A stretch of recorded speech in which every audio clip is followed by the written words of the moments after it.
Taking aim at lead pipes and safer water.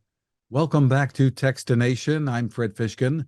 Joining us is environmental expert Chad Seidel, and from Brita, head of community water systems, Dan Tudesco. Hi, Dan and Chad. Morning, Fred. Chad here. Morning, Fred. Dan here. Nice to be here. Well, safe drinking water for all seems like a no-brainer, I suppose, but there are still many places where that is lacking. Chad, maybe start off with a bit of an overview. Yeah, that's right. We all share that common goal of everybody having safe, affordable, and reliable water. But we do need to recognize our historical practices of supplying water to homes and buildings often used lead pipes to connect the pipe in the street to those homes or buildings. And those lead pipes, as well as sometimes fixtures inside of buildings and homes, can be the source of lead. And lead, we know, can cause some serious health problems. There's no safe level of lead. And so we recently conducted some research to better understand not only the extent of that nationally, but also what can be done to address it. And our findings were that oftentimes smaller water systems are more likely to be impacted by this concern than what EPA has recently estimated. But good thing is that there's some great efforts by water utilities and communities to implement the use of point of use filtration.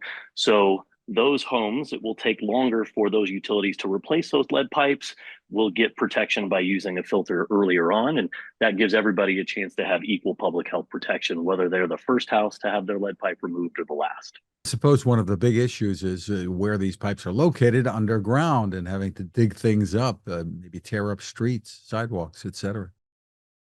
Absolutely. Years ago, many communities actually had it mandated that lead pipes were the material of choice to connect from the pipe to the home.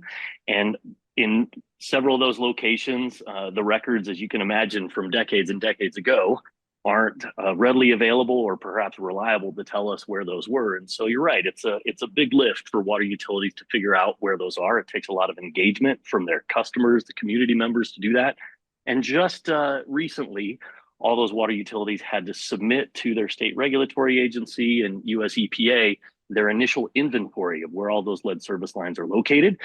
Some have done that completely and they know exactly every detail for every connection. Others have still some unknowns that they're going to have to work on over the coming years to resolve, to really inform every last one, whether it's lead, and if it is lead, based upon the new regulatory action EPA took, replace those lead service lines within the coming 10 years. Dan, what are some of the effects that you can tell us about of lead contamination in water? So unfortunately, here as we mark National Lead Poisoning Prevention Week, it's important to know that lead contaminated water is harmful to all of us, but it's particularly problematic for some of our most vulnerable populations like children, infants, and elderly. It can cause developmental delays, reduced IQ, and other impacts like kidney disease and high blood pressure. So what's important to remember is that as these long-term fixes are underway to reduce lead risk in our communities and at our homes via lead service lines or lead pipes, we need to be implementing solutions as communities that can immediately reduce the threat of lead contamination in our water today. What might some of those solutions look like? Absolutely. So there's a variety of options for consumers and residents, Fred. But one of the things we work with communities is what are some effective and cost-efficient solutions that can scale when you're talking about thousands, tens of thousands, hundreds of thousands of residents. And so we at Brita here today work with over 200 communities on implementing point of use or pitcher filter solutions that anyone at home can run under a sink and feel confident that they're getting as big of a lead reduction benefit as possible. Our products are certified to reduce 99% of lead, and communities obviously want to make sure that their residents have every tool possible to make sure that the lead reaching them is ultimately as reduced as possible from the threat of lead.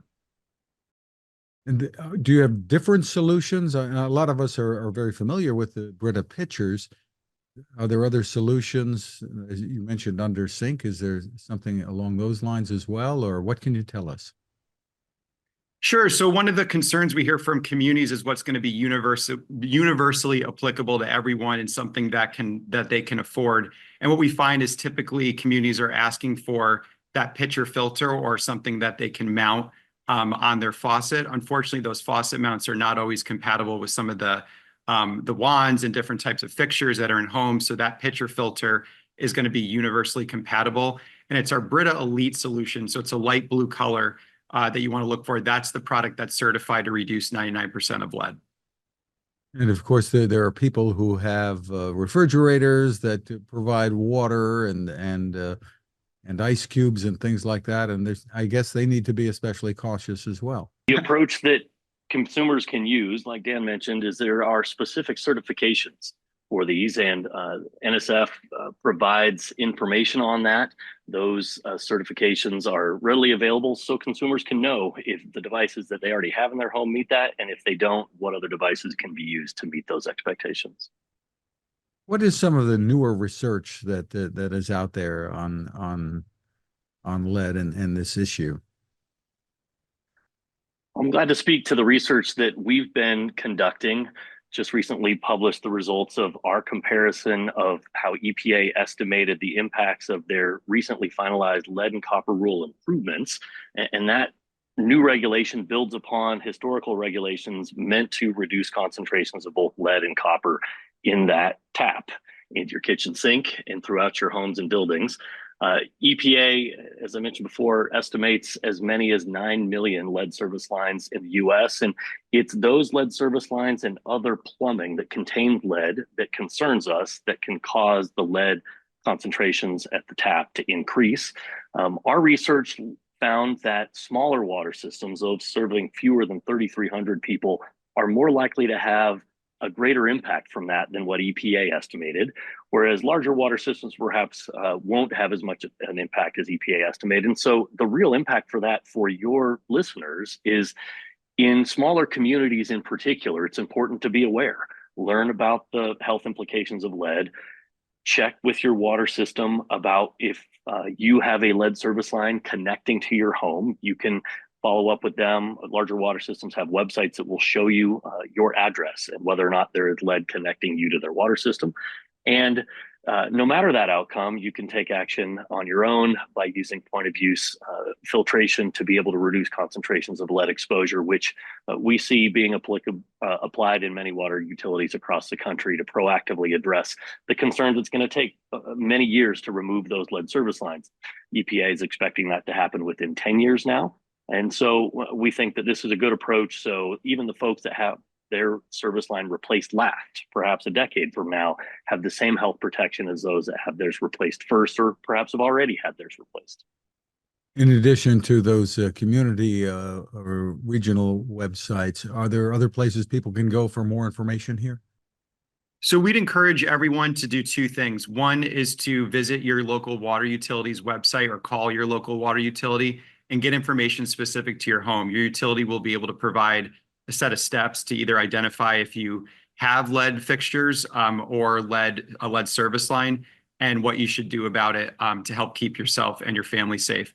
The second is if you're looking for something more immediate. I know Chad mentioned this is going to be a long process, 10 to 15 years to ultimately replace everyone's lead service lines. Consider introducing a point of use solution like a pitcher filter into your home that's certified to reduce lead. I know, Fred, you mentioned refrigerator filters. There's all sorts of solutions out there. We obviously provide a great option for someone looking for that pitcher filter that they can use right after they pick it up from the store. So would encourage everyone to think about those two things to help keep themselves and their family safe. Terrific. Dan and Chad, thank you so much for spending time with us. Thanks, Fred. Thanks for having us, Fred.